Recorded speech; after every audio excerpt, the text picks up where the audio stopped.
மேல இருக்கு. நான் பார்த்துக்கிறேன். என்ன சொல்றது, எப்படி ஆரம்பிக்கிறதுன்னு தெரியல.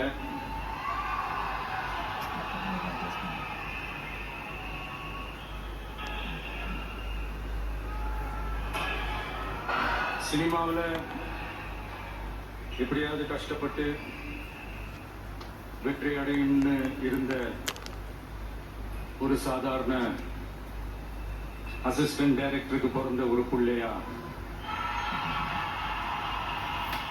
எனக்கும் வாழ்க்கையில வறுமைனா என்னன்னு எனக்கு நல்லாவே தெரியும்,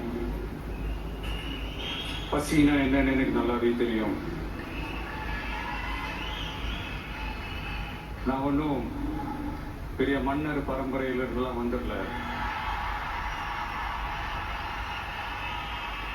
உங்களை மாதிரிதான், உங்கள ஒருத்த மாதிரிதான், உங்க குடும்பத்துல ஒருத்த மாதிரிதான், உங்க புள்ள மாதிரிதான், உங்க மகன் மாதிரிதான், உங்க அண்ணன் மாதிரிதான், உங்க தம்பி மாதிரிதான்.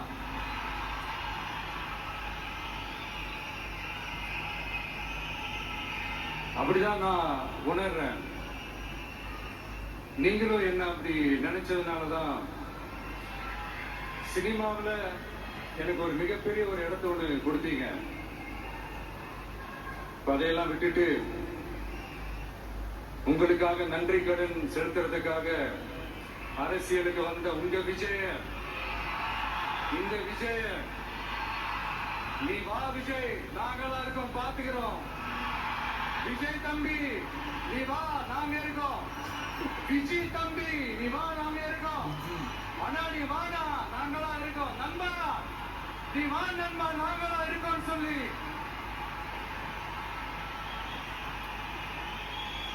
அவ்வளவு அன்பா, அவ்வளவு உறவா என்ன ஏத்துக்கிட்டீங்க.